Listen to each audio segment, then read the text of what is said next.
Hello ka-MJH! Another day, another daily greetings of gratefulness. So this time, one of the candidates ang ating Employee of the Year, si Ate Ana. Ate Ana, may question, pili ka, then bigay mo sa akin, babasahin ko, ha? Sige po. Okay, ready? Kapag sinabing 72 hours, ilang araw ito? 3 days? Yes!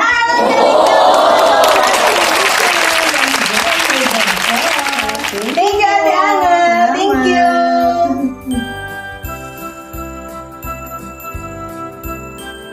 Nakilala ko po ang Mary Johnson Hospital buhat pa po noong 1990. Kasi po dito rin po nagtatrabaho yung aking asawa. Noong taon po 2016 ay nagkaroon po ng isang malaking trahedya po sa aming buhay. Nasunugan po kami at walang-wala po talaga natira sa amin, talaga nung naubos lahat. Nagpapasalamat naman po ako sa Mary Johnson kasi nung time na yon, nung 2016, doon din po ako na-hire dito sa Mary Johnson Hospital.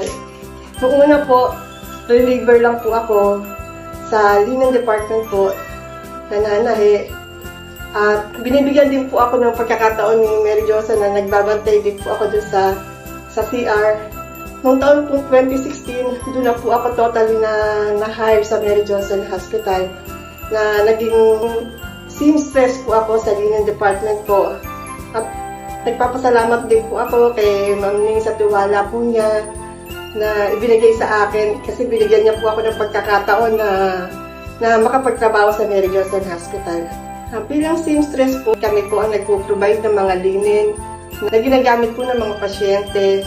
At tinitiyak po namin ito na laging malinis at araw-araw po ay nagdi-deliver kami ng mga linis sa bawat department po.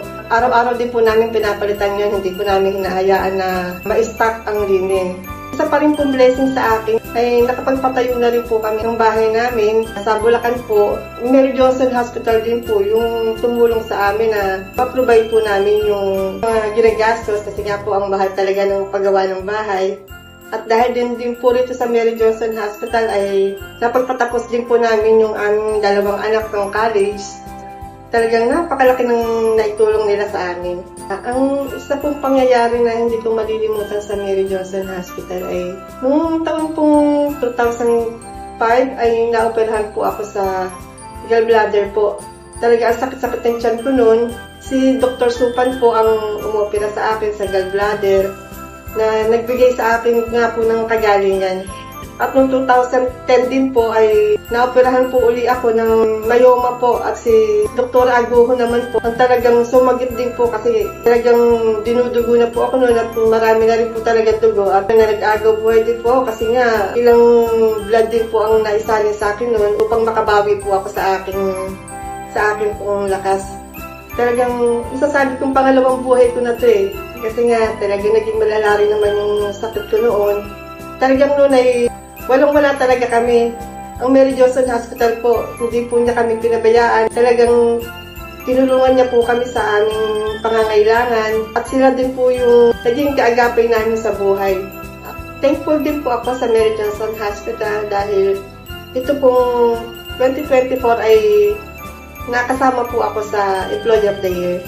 Hindi ko po inaasahan na mapabilang ako sa mga candidate ng Employee of the Year at nagpapasalamat po ako sa malaking tiwalang pinagkaloob niyo po sa akin.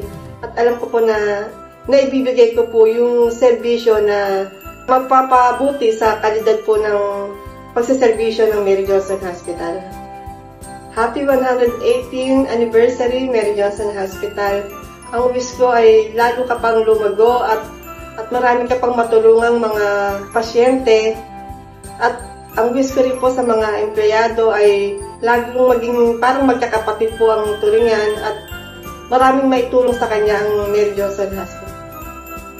Ako po si Ana Risa Sarceno, seamstress ng Linen Department at ito ang daily greetings of gratefulness ko. Thank you!